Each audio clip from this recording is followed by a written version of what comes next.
Hola a todos, mi nombre es María Estefany Prieto, licenciada en Psicología, egresada de la Universidad de Yacambú. Es un placer acompañarlos. En esta oportunidad estaremos hablando sobre el suicidio y cómo prevenirlo. Un tema un poco complicado, un poco complejo, que está lleno de muchísimos tabúes. El suicidio siempre ha sido un tema complejo, un tema que nos mueve y nos resulta difícil de comprender cómo una persona podría llegar a atentar contra su propia vida. Es algo que nos impacta social y culturalmente. Frecuentemente vemos cómo ocurre en el medio artístico y nos preguntamos por qué, si lo tiene todo. O tal vez lo hemos vivido de cerca con algún familiar, amigo o conocido.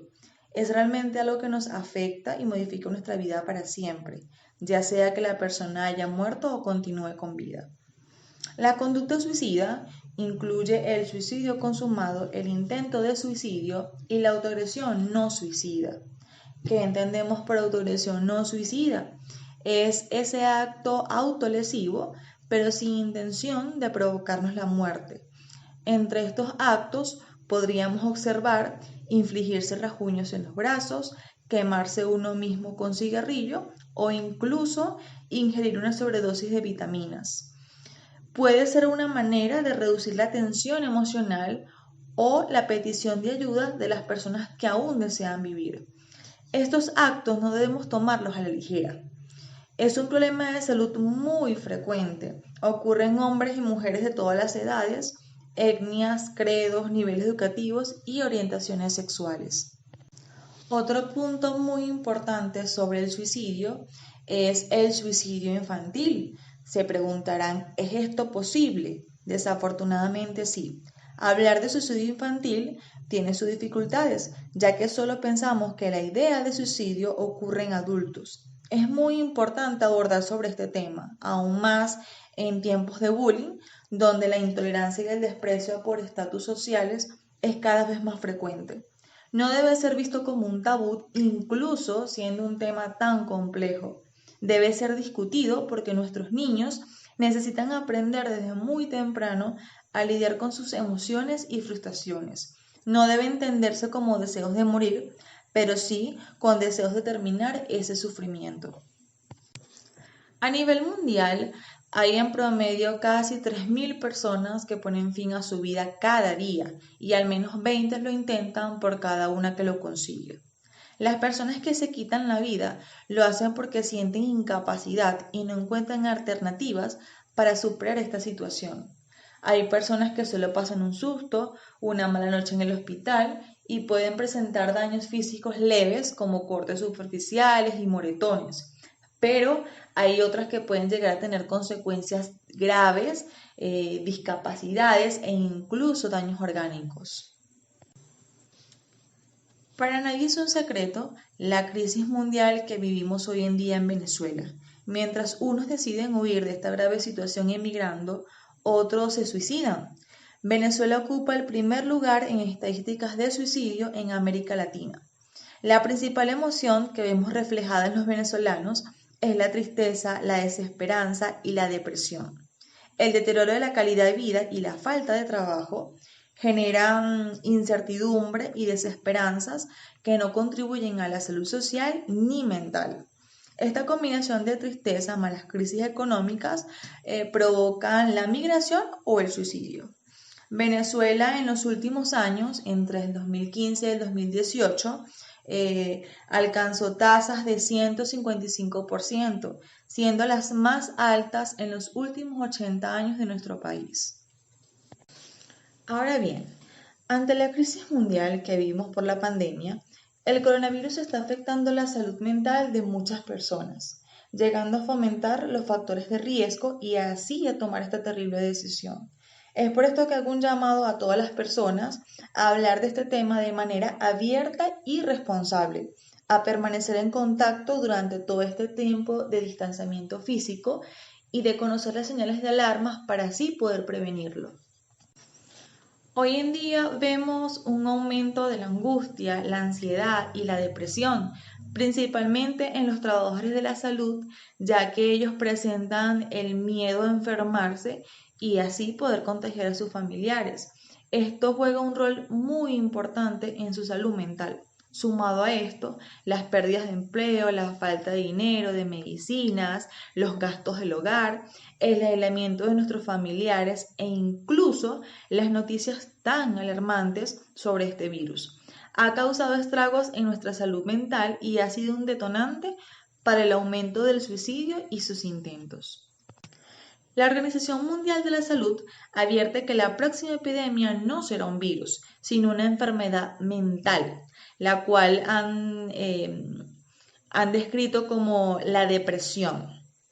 Los suicidios son muertes evitables, por ello el impacto en el entorno del fallecido es tan devastador, dejando a sus familiares y amigos muy afectados y causándole un duelo durísimo, que incluso pueden llegar a desarrollar de por vida. Es por esto que si nos llegan a la cabeza deseos de morir, lo primero que debemos hacer es hablar con nuestros familiares, comentarlo con gente cercana y buscar ayuda profesional. Ahora bien, hablemos sobre la prevención. ¿Se puede prevenir el suicidio? Sí, sí se puede prevenir. Este es el punto central e importante de este tema, y es que el suicidio sí se puede prevenir y es que se debe prevenir. Debemos ayudar a estas personas con este sufrimiento. La razón por la que no prevenimos es la falta de información y los mitos que tenemos en cuanto a este tema. Algunos de los mitos los mencionaré, aunque por supuesto hay muchísimos más. Tal vez hemos escuchado todo lo hace por llamar la atención. Un intento de suicidio es una manifestación de sufrimiento y de desesperación que está presentando esa persona. El que se quiere matar no lo anda diciendo. Aproximadamente 8 de cada 10 personas que se suicidan han expresado claramente sus intenciones. La mayoría lo informa y el que no prestemos atención puede ser un error fatal. También hemos escuchado, el suicidio nos da advertencias, es repentino. Las personas que se suicidan son egoístas o incluso valientes. La conducta suicida no es ni de valientes ni de cobardes. Está vinculada a un altísimo grado de sufrimiento que tiene la persona. El suicidio no se puede prevenir. Sí se puede prevenir. Es fundamental la detención temprana, conocer las señales de alarma y buscar la ayuda profesional. No se puede hablar de suicidio porque puede motivarlo. Es todo lo contrario, debemos hablarlo, debemos conocer este tema y hablar con esas personas que tal vez estén pasando por un proceso de depresión fuerte y será súper importante desarrollar esos primeros auxilios psicológicos para que si la persona no tome esta decisión de cometer un suicidio. Me gustaría que reconocieran cuáles son las señales de riesgo o las personas que están en riesgo de cometer suicidio. Tenemos las personas que han realizado intentos previos, debemos estar muy pendientes con estas personas, personas con enfermedades mentales, las más comunes son la depresión, la esquizofrenia y el trastorno bipolar. El uso de alcohol y otras sustancias, se estima que el 22% de las personas que han cometido este acto han estado bajo los efectos del alcohol. Las pérdidas de empleo, las deudas financieras, como por ejemplo las víctimas de estafas. La desesperanza psicológica es cuando sienten que ya no hay solución a sus problemas, dolores o enfermedades crónicas, antecedentes familiares con suicidio. Hay personas que se sienten respaldadas de que si mi familiar lo hizo, yo también puedo hacerlo. Factores genéticos como las discapacidades o malformaciones y el duelo por pérdida de un familiar o un ser querido. También existen grupos vulnerables como lo son los inmigrantes o refugiados. Evidentemente ellos han cambiado y dejado todo por la búsqueda de un bienestar económico. Ellos pasan por situaciones extremadamente duras como dejar de ver a sus familiares. Esto puede causarles un duelo por separación que si no se trabaja puede convertirse en depresión y así llevarlos a cometer este tipo de actos. De igual manera, tenemos a los grupos indígenas debido a que están constantemente expuestos a discriminaciones y rechazo social. Las personas homosexuales, transexuales y transgéneros son una población de riesgo bastante alto, son personas que sufren de depresión y rechazo por su preferencia sexual y esto los puede llevar a cometer el suicidio. Los adolescentes y jóvenes, en ellos influyen muchos factores de riesgo, desde las dificultades económicas, el color de piel, creencias religiosas y sobre todo el bullying, que es una de las principales causas de muerte en la edad escolar. También la violencia doméstica, física, sexual y psicológica. Si pudiéramos categorizar los factores de riesgo que presentan estas personas, lo podríamos dividir en 5. Sistema social, la sociedad, la comunicación la comunidad donde se desenvuelve, sus relaciones y su área personal. En el sistema social, en esta categoría estarán las enfermedades crónicas y la salud mental. En la sociedad, en este caso sería el fácil acceso a los métodos de suicidio, por ejemplo, las armas de fuego, la soga y los medicamentos. También los medios de comunicación, cuando brindan elogios o dan herramientas para hacerlo. Por ejemplo, si buscas en cualquier red social sobre el suicidio, la mayoría de información que saldrá es para incentivar a hacerlo y no para prevenirlo. La comunidad donde se desenvuelve la persona, en esta oportunidad estaríamos hablando de situación política, culturas y discriminación. En sus relaciones, las relaciones amorosas, familiares y sociales. Y en su área personal, los intentos previos, las enfermedades mentales, el uso de alcohol, las deudas, la desesperanza y la historia familiar. Ahora bien, ¿cómo podríamos prevenir todo esto? También podríamos dividirlo en 3 categorías: las medidas universales, los selectivos y las medidas individuales. En las medidas universales, podríamos decir que necesitamos como país y como comunidad una política bien establecida para la salud mental, restringir los métodos de acceso donde frecuentemente suceden estos casos, como por ejemplo acá en el estado Lara, Venezuela, hay un edificio de una construcción incompleta donde es el lugar preferido para realizar este tipo de actos. Y aún así, teniendo este conocimiento, las autoridades no han limitado las entradas a este lugar. También podríamos estar hablando del uso de información de las redes sociales que fomenten aún más las medidas de prevención y no los métodos o herramientas para cometer este acto. Y fundamentalmente, psicoeducar a la población sobre este tema tan importante.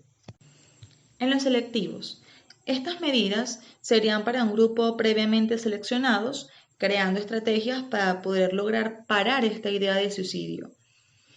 También necesitamos capacitar a las personas que estarán aún más en contacto con esta población de riesgo y contar con grupos de apoyos como por ejemplo líneas telefónicas que estén activas las 24 horas del día para intervenir si es necesario.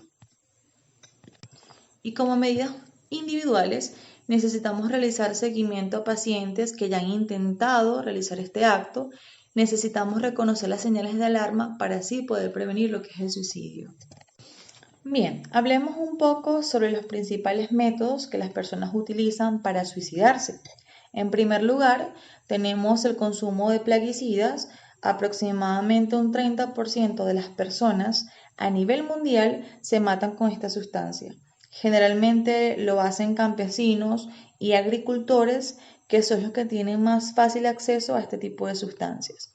Mientras que en países como América Latina observamos el ahorcamiento y el salto como los métodos utilizados, ya que los ven como los más fáciles y los más accesibles. Por otro lado, las armas de fuego juegan un papel fundamental en este tema, pero principalmente en los Estados Unidos, donde es de muy fácil acceso y cualquiera puede obtener un arma sin necesidad de pruebas especiales y de tantos papeleos. Y por último, tenemos que en Europa el consumo de medicamentos es el preferido para cometer suicidios. El prevenir el acceso a todos estos instrumentos ayudarán a bajar las tasas de suicidio a nivel mundial. Continuando con los métodos preventivos, los factores protectores son de gran importancia. Necesitamos cultivar los lazos de familia, crear estos lazos fuertes, estas relaciones en familias fuertes, no aislarnos de nuestros familiares y amigos, aún incluso en nuestras depresiones o crisis existenciales. Necesitamos mantener estas relaciones muy fuertes y muy estables. Otros factores fundamentales son las creencias espirituales. Aunque existan muchísimas creencias religiosas que ven este tema como un tabú e impiden que la persona pueda expresar su deseo de suicidarse y así eh, no permite que brindemos la ayuda necesaria. El estilo de vida, el comer saludable, el salir con amigos, el ir a divertirse, el relajarse e incluso hacer ejercicios demuestran que son factores protectores para este tema del suicidio. Hay un grupo de personas que podemos capacitar para que puedan intervenir de manera temprana y adecuada. Entre ellos están los médicos, enfermeras y paramédicos, en fin, todo el personal de salud. Todos deben estar debidamente entrenados para identificar si la persona está dirigiéndose a este camino tan peligroso. Los maestros también son importantes y esenciales en este tipo de temas, ya que la prevención, precisamente porque conviven con uno de los grupos más vulnerables, como son los niños, adolescentes y jóvenes, la policía y todo órgano de seguridad, porque la mayoría de veces son ellos los que reciben el llamado para abordar a estas personas con intentos de suicidio. Y por último, pero no menos importante, los líderes espirituales de cualquier religión, mientras no tengan una actitud de juzgar a estas personas y sean una herramienta de ayuda, podrán mostrar el apoyo ante esta situación y podrán ayudar a abordar este tema y prevenirlo. Estas son las personas que deben estar capacitadas para detectar a las personas más vulnerables y generar los primeros auxilios psicológicos en intervención temprana y oportuna. Una de las preguntas más frecuentes que me realizan durante este tipo de conversatorios son los intentos de suicidio, ¿tienen como finalidad realmente suicidarse? En este tema les respondo, nosotros debemos tener en cuenta que siempre son para suicidarse. No debemos confiar de que no es así. Si hay un parasuicidio, es decir, un intento, debemos intervenir. Otra de las preguntas más frecuentes sería, cuando estas señales de alarma se empiezan a hacer evidentes, ¿qué debemos hacer? Allí estaríamos hablando sobre las redes de apoyos, que hay que organizar una estructura alrededor del suicida.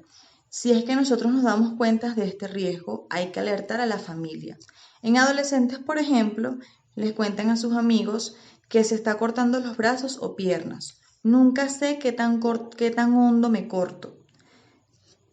Ellos manifiestan que quieren que acabe la vida, que ya no desean seguir con este sufrimiento y desean morir. Esa información es demasiado riesgosa para que esa persona la tenga sin poder comunicarla a sus familiares o a las personas más allegadas de ese adolescente. Por ejemplo, si alguien me dice que se quiere suicidar, debo avisar, sea mi amiga o sea quien sea. También me preguntan, cuando la familia se entera, ¿cómo se busca el apoyo? Es ahí donde vienen a buscar a los profesionales. Allí nosotros debemos hacer una valoración para saber en qué nivel de riesgo está el paciente. Hay evaluaciones para ver el riesgo suicida y con estos datos nos reunimos con sus familias. Allí se determina un tratamiento y se toman acciones de protección para el suicida. No se debe volver a cerrar la puerta del cuarto, por ejemplo, tienen que retirar todas las cosas con las que la persona pueda hacerse daño. La frecuencia de las sesiones será aún más intensa. Requeriremos además, por supuesto, una intervención psiquiatra de ser necesario. Espero que esta información les sea de gran ayuda. Recordemos que hablar, escuchar y eliminar tabúes puede cambiarlo todo. Gracias a ustedes por participar en esta videoconferencia y muchísimas gracias a la organización por esta invitación. Espero verlos en la próxima.